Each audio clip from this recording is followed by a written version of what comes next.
Bueno, muchas gracias por atender a Cine Series Mm. Acción. Lo primero que te quiero preguntar es, em, ¿qué has, la película, desarrollas mucho el corto que realizaste en 2018. eh, ¿Cómo ha sido desarrollar a los tres personajes que también salen en el corto y justamente la historia de ellos a lo largo de la película?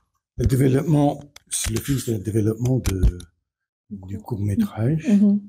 Donc, comment ça a été ce procès de développement et avec les trois personnages avec qui vous avez travaillé? En fait, Bueno, de en faisant le hecho, court-métrage, al je hacer el savais pas que j'allais cortometraje no sabía l'adapter en long que iba après, a adaptarlo mais j'ai para un senti assez largo, vite que les pero personnages me laissaient enseguida pas vi que complètement los tranquille personajes et no que me dejaban je me posais tranquila la question de ce qui y me hacía la allait pregunta leur de arriver après, en fait, ce qué qui allait les leur ha arriver pasado chacun dans después leur a vie, cada uno en su et puis vida quelle allait être y la qué iba a proposition ser judiciaire la par rapport à l'histoire qu'ils composición avaient vécue. de la historia que Et habían dès vivido. le démarrage de Y l'écriture du long, je desde el savais que je voulais principio, que les trois escribiendo el personnages largo, quería soient mis côte que à côte los parce tres, que, à titre personnel, je me posais vraiment la question personalmente de me ce que preguntaba ça produirait qué pasaría de voir en fait leur de perception mis côte à sus côte. personas, sus percepciones, pero colocados el uno al lado del otro, Mm. cómo iban a percibir la historia. Sí, luego también lo que te quería preguntar de la película, que trata un tema bastante delicado, y luego vemos también que en España se trata de una manera todo el tema de los juicios y demás. En Bélgica me imagino que será distinto. ¿Cómo ha sido todo ese proceso de investigación de cómo se trata el tema en un país y en otro? Donc, au niveau c'est un thème assez délicat. Mhm. Et on voit que dans les différents pays, il y a des lois qui sont différentes. Donc, comment était pour l'enquête et pour traiter ce sujet dans des pays qui ont disons, des réponses légales assez différentes à cette question en Belgique, en France, en Espagne. Mais moi, je me suis vraiment basée sur me le système belge pour le film, comme je vis à Bruxelles. Et je suis allée rencontrer des policiers, des avocats, je suis allée assister à des procès, j'ai rencontré aussi des victimes. Et j'ai vraiment mis à l'épreuve de la réalité du système belge ce que j'avais imaginé et les personnages que j'avais inventés. Après, je pense qu'il y a des points où on se retrouve malheureusement un peu entre tous les pays, qui sont un peu les mêmes questions partout. Mais voilà, moi je me suis vraiment basée plus sur la Belgique, mais je pense que c'est une question qui concerne tous les pays pour l'instant. Sí, yo también al ver la película estoy muy impactado también porque muchas veces solo con un plano muestras más que con un diálogo. Y yo creo también que en este tipo de películas yo creo que se ve más por un plano o se desarrolla más con un plano que con un diálogo. ¿Qué ha sido mucho más complicado? ¿La fotografía o la profundidad de los personajes al mostrarse con esos planos? Le film m'a impacté parce que je vois que souvent avec un plan, ça dit beaucoup plus qu'un un dialogue. Voilà, qu'un dialogue. Donc, pour vous, qu'a été le plus compliqué? La photographie, disons, toute la perception visuelle de la chose, ou bien l'écriture, les dialogues? C'est une bonne question. Es una buena pregunta. Moi, je rentre toujours dans les récits par les personnages. C'est l'endroit qui m'est le plus familier et auquel j'ai accès le plus facilement. Après, je dirais pas que ça a été spécifiquement compliqué de penser la photo et la composition des cadres. Je travaille avec la même chef opératrice depuis un moment et c'était assez naturel. En fait, j'ai l'impression que dans cette histoire-là, c'est vraiment beaucoup les personnages qui nous ont dicté à quelle distance on devait les regarder, qu'est-ce qu'on devait montrer et qu'est-ce qu'on devait laisser hors de l'image. Sí, totalmente de acuerdo. Luego si je peux dire quelque chose en plus là-dessus, pardon, juste pour donner un exemple, c'est que dans la réflexion, moi, je m'étais demandé, OK, est-ce que a priori, on va regarder ces trois personnages de la même façon? Et on avait décidé, oui, on sera à la même distance des trois, on va pas nous juger quelqu'un d'abord. Mais très vite, on s'est rendu compte que Dari, tant qu'il dit pas la vérité, c'était impossible pour nous de le filmer de face, éclairé, de la même façon que les filles. Et donc, on a travaillé sur la lumière pour qu'il nous échappe. Il est en contre-jour, et il est difficile à attraper tant qu'il est dans cette confusion. Sí, también lo que me impacta mucho es el final de la película, que después de pasar lo que ha pasado, ella le pregunta a él cómo es posible que no sepas lo que has hecho. Al ser un tema tan actual que por desgracia todavía sigue ocurriendo, ¿crees también que esto va a ayudar en muchos otros casos a que se pueda luchar de que hay una ayuda mayor ahora con estos casos que antes? J'ai été frappé par le fait que à la fin du film, c'est un thème, comme j'ai dit, comme nous savons tous, très délicat. Elle lui demande, mais comment est-ce possible que tu saches pas ce que tu as fait? Donc, ma question, c'est que pensez-vous que un film comme celui-ci peut vraiment nous aider à nous approcher plus à disons, une perception qui est meilleure de ce qui se passe vraiment de cette réalité? Parce qu'à la fin, il lui demande, mais comment c'est possible que tu saches pas encore ce que tu as fait? Donc c'est ça le but, un des buts de... Je ne sais pas si on peut expliquer un passage à l'acte violent, mais par contre, ce que j'espère moi, c'est que ça puisse permettre des introspections, c'est-à-dire cette question-là qui est adressée au personnage peut rebondir sur nous. Et je pense que le cinéma a cette qualité de nous faire traverser de manière sensible des réflexions théoriques et de nous faire vivre et de nous mettre à des places qui ne sont pas la nôtre ou qui parfois la sont et de nous ouvrir les yeux sur certaines choses. Moi, je trouve ça intéressant si on sait, s'il y a des personnes qui s'identifient à Dari par ses bons côtés, que quand lui reconnaisse sa problématique, ça questionne aussi ceux qui se sont identifiés. Ça, je trouve ça intéressant. Esas personas cuestionan con lo que se identifican. Eso me parecía que también puede ser interesante. Sí, luego también en la película vemos cómo la protagonista sí está muy decidida a declarar, pero luego también tiene bastante miedo en la posible represalia por confesar lo que le ha sucedido.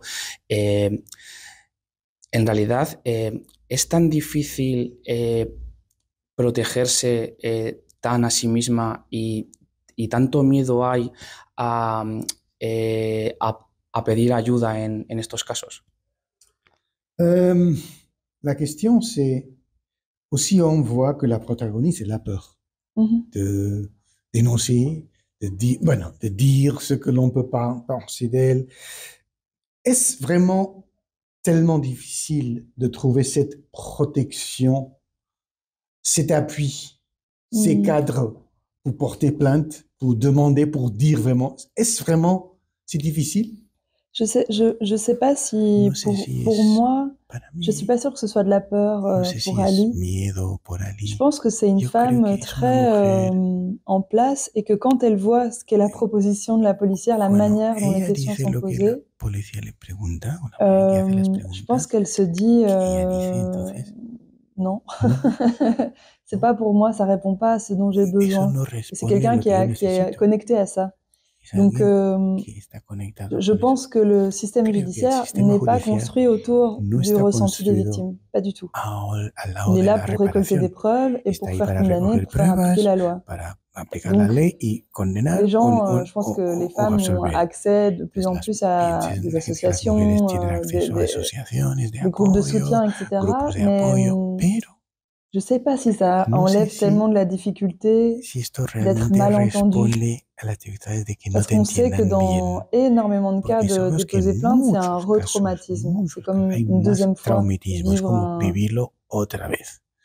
Donc, je pense Entonces, que oui, c'est très compliqué creo que encore es muy maintenant. complicado. Sí, luego también creo que yo creo que lo has querido expresar también así, es que la familia también es muy importante a la hora de contar esto, de poder abrirte. ¿Cómo de importante es la familia? Et le film aussi montre le côté de la famille. La famille est très importante là pour pouvoir traverser. Pensez-vous donc que dans ce cas, c'est vraiment avoir ce milieu, disons, de famille pour pouvoir... Oui, je crois que le soutien est crucial, mais au final, j'ai l'impression que ce qu'on observe dans le film, c'est que le soutien qui peut-être aide le plus Ali au final, c'est Anna, qui n'est pas de sa famille, mais qui est devenue une sœur en termes de ressenti dans ce moment-là. Parce que je pense que la famille, ce qui est dur, c'est que quand on est blessé, ça blesse la famille aussi. Donc c'est pas toujours les meilleures personnes pour entendre la vérité de ce qu'on a ressenti, ou l'ambiguïté de ce qu'on a ressenti, ou les contradictions. Et je pense que Ali, elle attend tout le film quelqu'un à qui elle va pouvoir dire sa vérité. Et c'est pas avec la justice, et c'est pas avec sa famille. Sí, luego también quiero preguntarte porque hay una escena en la película que es cuando lleva al desconocido a su casa y ella le dice algo como, sí, como úsame, como sírvete. ¿Esa escena para ti ha sido la más difícil de rodar, o ha habido otra escena más complicada que esa? ¿Cómo fue crear esa escena? Il part d'une scène où elle ramène chez lui un inconnu, voilà. Et elle lui dit plus ou moins, bah, faites-moi ce que tu veux, ou quelque chose comme ça.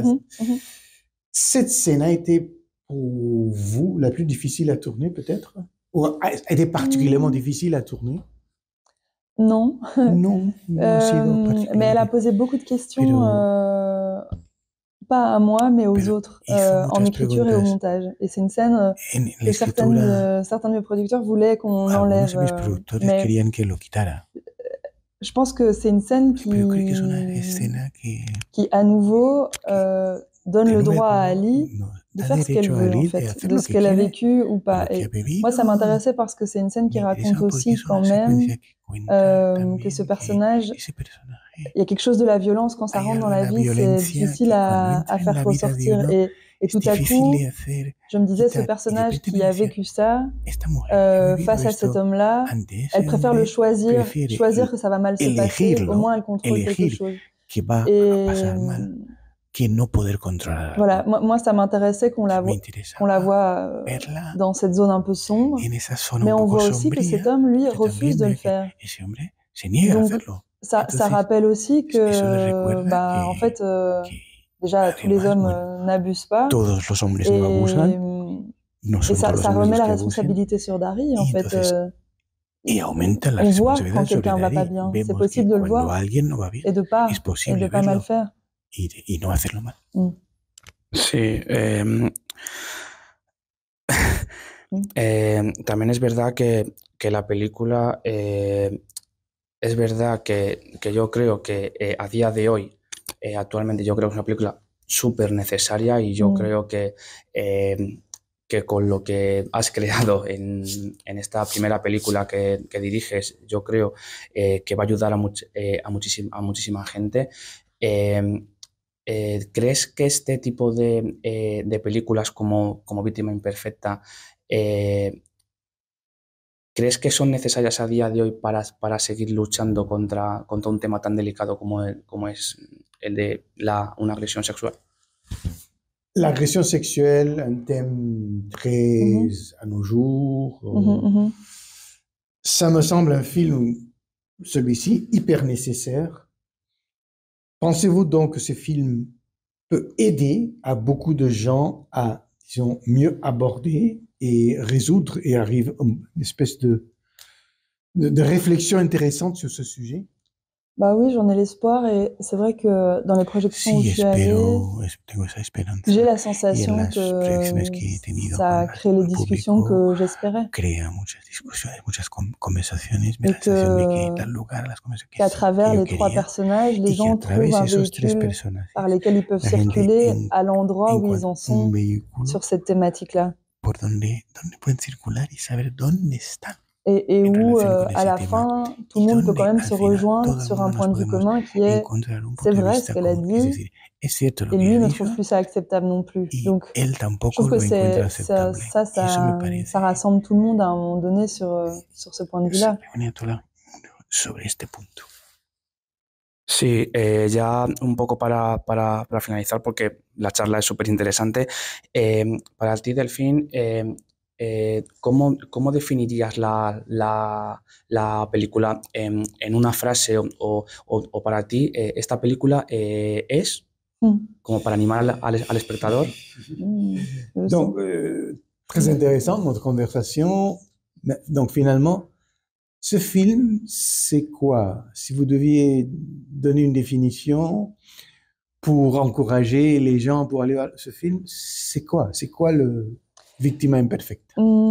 Ce film, c'est l'histoire de 3 personnages qui sont changés pour toujours par une nuit violente qui les a rassemblés et qui tentent de trouver des façons de quitter cette nuit-là, chacun à leur façon. Cada uno intenta dejar atrás a su manera esa noche. Pues te agradezco mucho esta charla, Delfín. O sea, yo creo que has hecho una película espectacular. Yo creo que es una película súper necesaria para hoy. Y yo creo que para ser la primera película que realizas, yo creo que has hecho un trabajo espectacular. Esperemos poder verte pronto de nuevo con películas también tan impactantes como es esta. Y por parte nuestra, la más sincera enhorabuena porque has creado una película súper necesaria a día de hoy. Merci beaucoup, mes félicitations et on espère vous voir encore faisant des films. Et pour moi, c'est un film vraiment splendide. Et voilà. Et c'est tout. Gracias. Merci.